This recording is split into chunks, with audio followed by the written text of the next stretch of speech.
Drive with Phil is brought to you by Coors Light, Mountain Cold.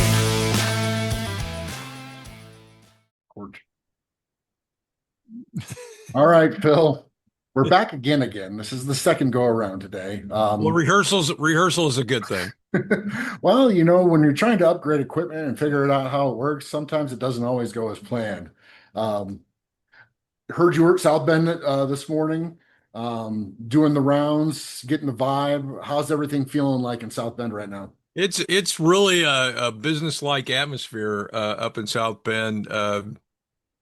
This team has one goal that they talked about ever since what was that, about December 1st, December 2nd, when they were left out of the postseason, and it's still leave no doubt up there, and it's been a very smooth camp as far as I can see. Of course, we have had one injury of significance that we'll talk about, I think, later, but uh, well organized. Everything is everybody in this organization has one goal, and they seem to be performing quite well.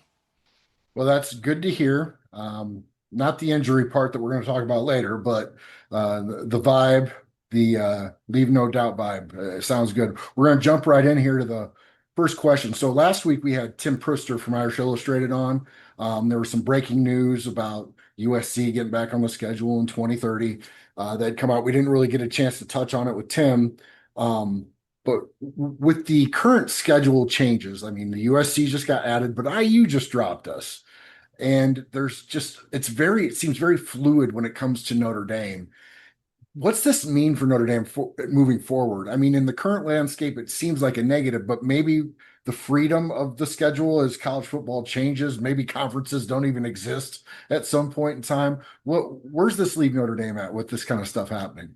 Well, I think with Notre Dame, of course, the big issue is independence, and that's what everybody wants to talk about. That seems, I don't really get it. What you talk to people, the first thing that football fans that are conference affiliated, like most of them are, the first thing they say, well, Notre Dame needs to join a conference. Why? I mean, can you tell me why they need to join a conference? Well, because it's not because everybody else is in a conference. I just don't get it. But here's how I think I see this playing out a little bit. I really unfortunate that IU had to drop Notre Dame from their schedule. That would have been a great series, something I think to really look forward to. Uh, but IU found a formula last year, and that was don't play tough teams outside your conference, and it worked, and it may work for them this year as well. But the thing on the horizon that's coming up, Jesse, is going to this 24 team tournament. We're at 12 now, but I think it's almost inevitable. Everybody, Pete Bavacqua has said that he's in favor of the 24 team tournament. Uh, but that's going to loosen up scheduling, and here's why. Because um, teams with 24 getting in, teams can now afford to lose one or two games and still get into the tournament. So, and there will be a premium placed then on playing a tougher schedule to get prepared for the tournament. Right now, if you lose one or two, there's less incentive at 12, definitely, to lose any game. There's not just much margin for error. So at a 24 game, and so that does impact Notre Dame. That will loosen up, I think, some of these schedules. And when teams see, I mean, Notre Dame fills stadiums, and that's good for making money, which Well, is a that's good what thing. I was going to say. Let's be honest about what the premium is. The premium is getting those prime time games that you can put on during prime time hours on the networks, on the major networks, and make the buku dollars. That's where the premium comes in when you can schedule those bigger games Yeah, without them costing you as much. I Which mean, right now, I mean, there would have been no better game, at least in the Midwest. I think nationally is than Notre Dame playing Indiana last year in the sugar, or not the Sugar Bowl, but they would have been in the we thought they would be in the Rose Bowl. Mhm. That's what the speculation was for the last 5 weeks of the season, and the fact that it didn't happen. But you got to get those marquee matchups, and they are not going to happen as frequently because every coach knows that I got to get this team into the playoffs. And they know that they can do it using the Indiana model, and that is don't play anybody tough outside your schedule. or outside your conference. Yeah. Let's go from something a journalist can't control, which is what the NCAA and college football decides to do with scheduling and the postseason, to something you can't control. You got to sit down with a couple different position groups today. We kind of wanted to focus on linebackers. What was the energy like from the linebackers room? Who'd you get to talk to? What was said? Well, we got to talk to KVA and we got to talk to Jalen Sneed. Something a little interesting about both of them. First, Jalen Sneed. When Jalen Sneed was asked about what it's like playing in behind in the next row, right behind this revamped defense and deep and talented defensive line, he said, "It's been just like a dream come true." And I think he was serious. I don't think he was just trying to compliment and say nice things about his defensive teammates. You could tell that he knows that this is just a cut above this defensive line with all the talent that was brought in the offseason and where it has developed. And I think part of that's a tribute also to the bringing Charlie Partridge in. He's he's brought a new outlook on that defensive line, and he's teaching them some new things. And yeah, locked and loaded. Defensive line's going to be great, and Jalen Sneed's really happy about it because he's going to get to clean up more plays, and that means a stat for him because the defensive line slows him down, but the linebackers get the tackles. We also talked to KVA, and the best news there, and it's great news, and that is that KVA has been cleared for contact in practice.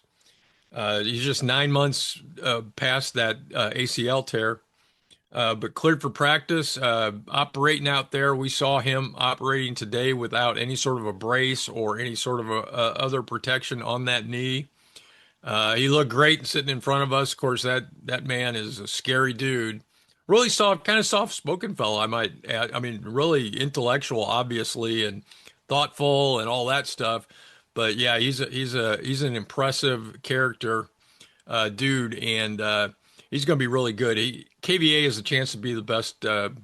I think the best linebacker in the country. He's got that much talent. Oh, so you're going to add another surprise shocker to your potential Heisman list? Leonard Moore, CJ Carr, and KVA all going to New York? No, and I've been thinking about that. Leonard Moore. Yeah, he's going to have to find another way to get some outstanding stats. But Yeah, that he's I just they're just going to avoid him. It's he's so hard. he's so good. So um, yeah, certainly CJ Carr, but KVA, great player, and that is really good news that he's going to hit the ground. Apparently, he's going to hit the ground running in game one, not in like game 4 or 5 that everybody was speculating. Well, that's awesome. You know, you brought up Partridge earlier, and he's been early on kind of an unsung hero of this Notre Dame team. But you see what he's doing currently when you hear Snead say something like he just said, piecing together the defensive line, but then on the recruiting trail. I mean, these kids, he must be cool, Phil. Partridge must be cool. You know what else is cool, Speaking Phil? of cool, Speaking of cool, you know what else is cool? Coors Light's cool. Coors Light is proud partner of the Fighting Irish. It's mountain cold for Notre Dame, whether you're grabbing a cold one in South Bend or whether you're tailgating with thousands of your closest friends cheering on the Fighting Irish from your couch. When Coors Light mountains turn blue, your beer is cold as the Rockies. Coors Brewing Company, Golden, Colorado. There's your ad read, Phil. that's pretty cool. That's pretty cool. That is pretty cool. So, but Partridge, I think, is just as cool as a Coors Light. I got to say that right now. Well, I'll tell you, his players do seem to have a lot of respect for him and like for him, and but he can make a point. I did get to watch him in action today. I was able to get around to the. For some reason, they always have the defensive lineman in the farthest part of the complex, and we only get 25 minutes. But I wandered my way over there, and yeah, he's large. He's not large. He's not in stature at all, Charlie Partridge, but he's definitely in charge on the field and apparently having quite an impact. Well, that's great news. But now we're going to kind of dip our toes in kind of the bad news, the current injury report. Maybe a little bit. I mean, obviously the KVA stuff is good news. How he's rebounded from his surgery and how he's ready to go. What are we looking at right now on Well, the injury front? since we first had one of our Five with Phil videos. Uh, the news, of course, broke last week about Matty Augustine, his injury, broken foot. Uh, it was said by I'm not sure where the source came, but it's definitely was that he should be back for the season. They intend that this injury is not going to keep him out all season, but broken foot, had to have surgery. We're looking at, what, I would guess 6 weeks minimum Did from they last week. specify the bone, or was that inconsequential? No, I have not seen that information yet. And of course, that's critical now. I did see him at practice today. He's out there. He's helping out, uh, participating as much as he possibly can, but he is in one of the little carts and his foot's in a boot. So that's a loss. Matty Augustine, good player. He may not have started, but he was like probably the first guy off the bench for probably four positions on that offensive line. They would have put him in at tackle, right tackle, right guard, left guard as the next man up. He's going to be a good one. Fortunately, he'll be back this season. That's the bad news. We talked about KVA being back. That's good news. Charles Jagasaw, I kind of want to talk about him because what a hard luck story that is. Uh, you know, possibly, I mean, he was tagged by Joe Rudolph last year in an interview when I was interviewing Rudolph, and he said that this Jagasaw he's an NFL guy. I mean, they saw that right away.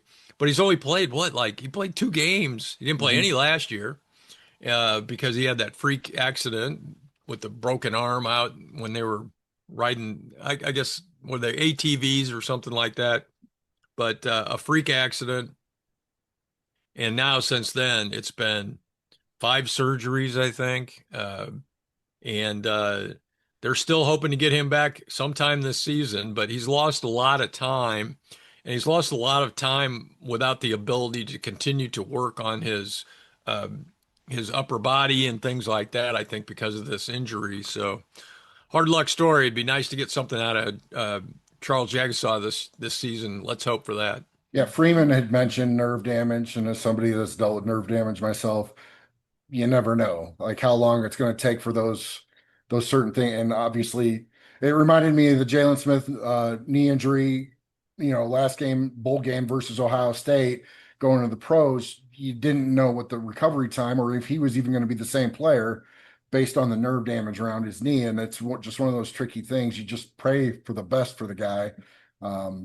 That's really just unfortunate bad Yeah, luck. let's hope that those issues that Jalen faced don't impact Jagasaw in the same degree that they did Jalen.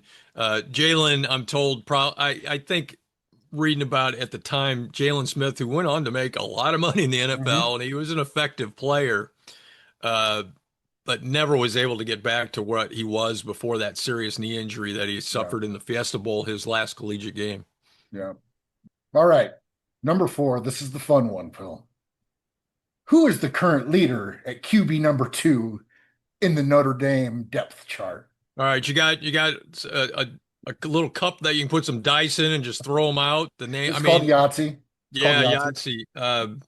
And you just put the name of Hebert, Grubbs, Gerard, and see who comes out. Because right now we're trying to read tea leaves to figure out who the coaching staff thinks is the number two.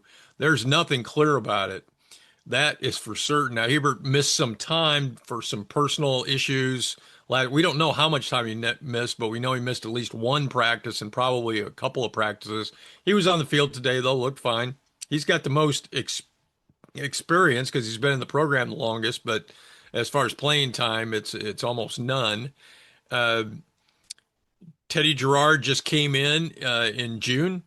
He has played really well. I understand that Gerard was actually at Notre Dame in the spring and was able to learn and sit in the quarter. I don't know how close his actual contact was with the program, but he was finishing up his last year of high school online. So he's been in South Bend. So he's been learning the playbook. He's been learning the Notre Dame way, Gino Guidugli's way. Uh, and he's an impressive specimen. I love his throwing motion, and it's to me, and I'm kind of a classical throwing motion guy, and that's because I've had two boys that played quarterback, and I kind of delved into all this with coaches and everything else. Um, but he's got a very compact motion, but and it almost has a little loop in it, but the ball comes out so quick, and that's what you worry about with a little loop. You go, oh, it's going to be a slower delivery. Not with Gerard. It's really good. I understand he's picking up the offense really fast. But and then Noah Grubb was, I thought, was very impressive in his first spring. He came in early, but he's also a freshman with obviously no game experience. But he was very impressive in the spring. Made good, mature decisions. I think he can play. You know, kind of the talking, the whispers out there are that Gerard's ultimately going to be the guy. He's probably got more of a pedigree than anybody else. But it's very unsettled right now. And when I say we're reading tea leaves, we're trying to look and see like who's getting more reps, who's coming in second. I mean, and it's just hard to judge with the when you're only getting 25 minutes of practice and you're only getting it every third day. So, Can I simplify the question maybe? From your observations or what you've heard, who has the most ability when things break down? well, I haven't seen Gerard in that situation, so I would not have an opinion on that. I can't. I saw things break down behind around Noah Grubbs in the spring, and I saw him make good plays. Yeah, or avoid really bad plays, and Sure, that's obviously a critical skill.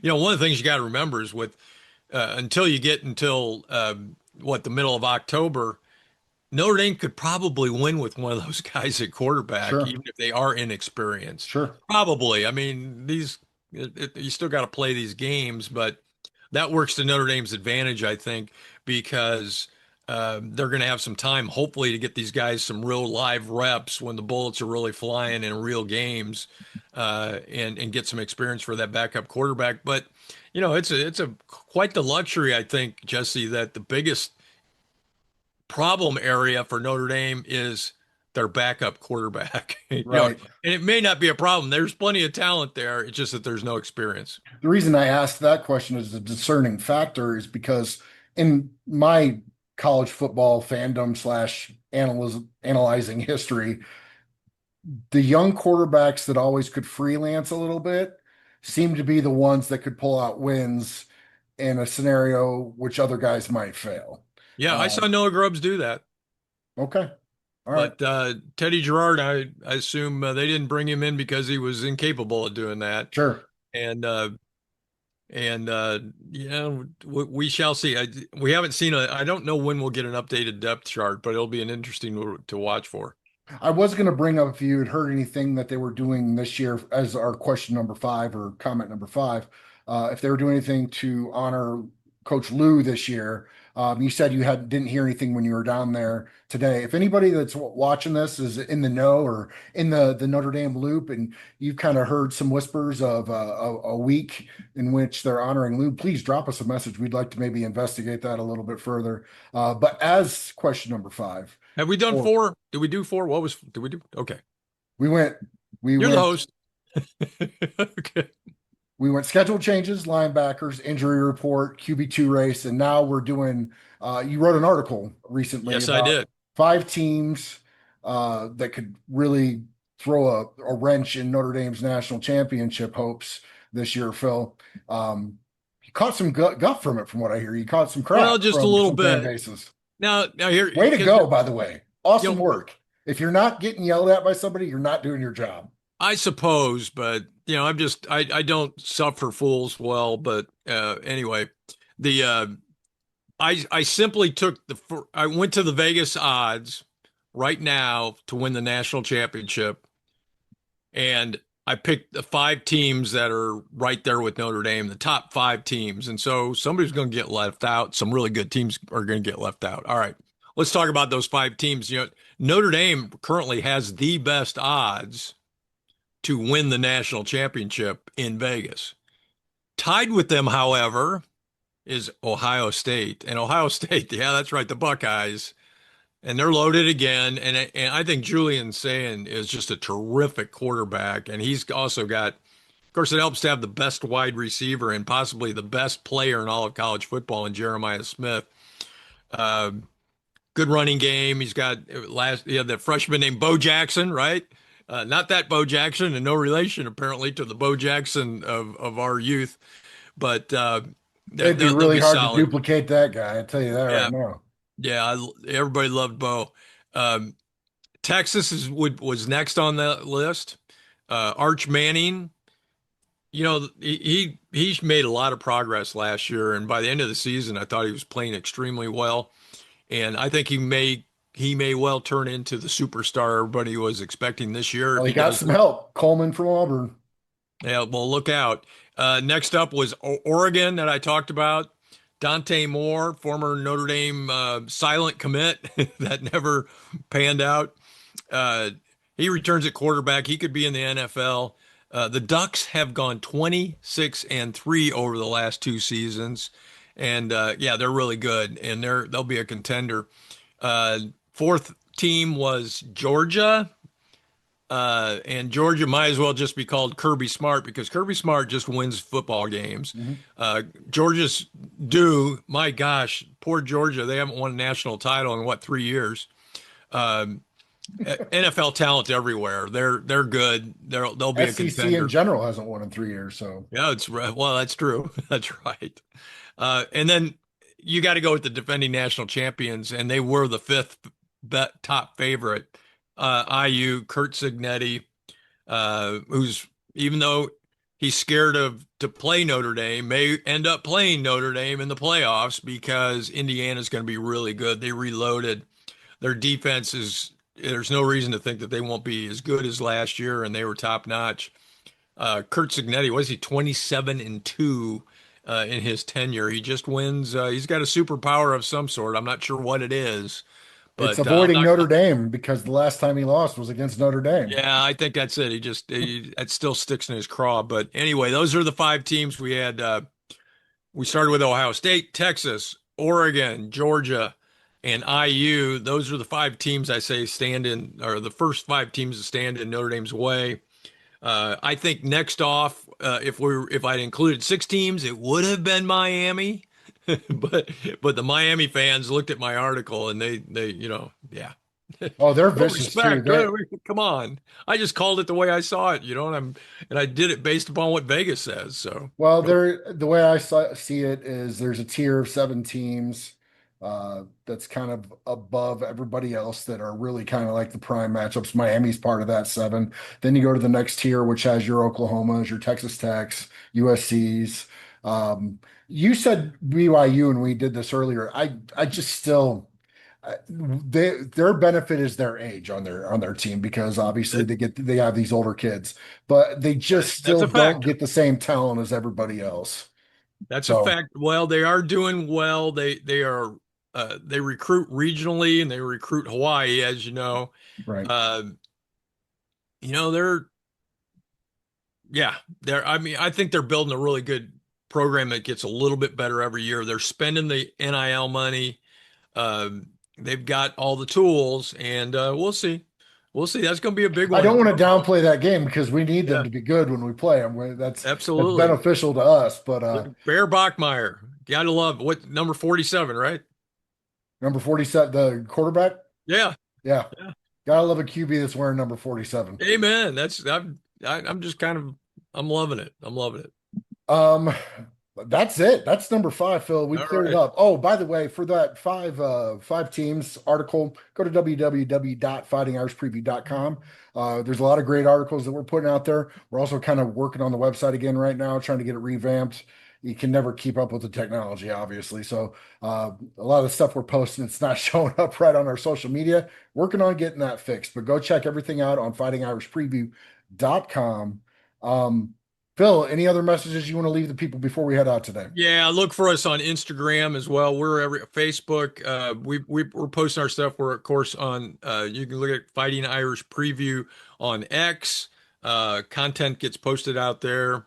We have the best photography in the business that we put on our website, and we're growing. And we appreciate everybody's support. And this show is evidence of us growing because Coors Light likes us, right? Apparently, apparently, Okay. and Apparently, Fighting Irish fans like Coors Light as well. I think so. But remember, you got to be 21 and over. Please drink responsibly. Please drink responsibly. Tailgate in a grand and fun way, but be responsible with it. Okay. On behalf of Phil Houk and Fighting Irish Preview, I'm Jesse Craig. We'll see you guys on the next episode. Thanks, Jesse. All right. See ya.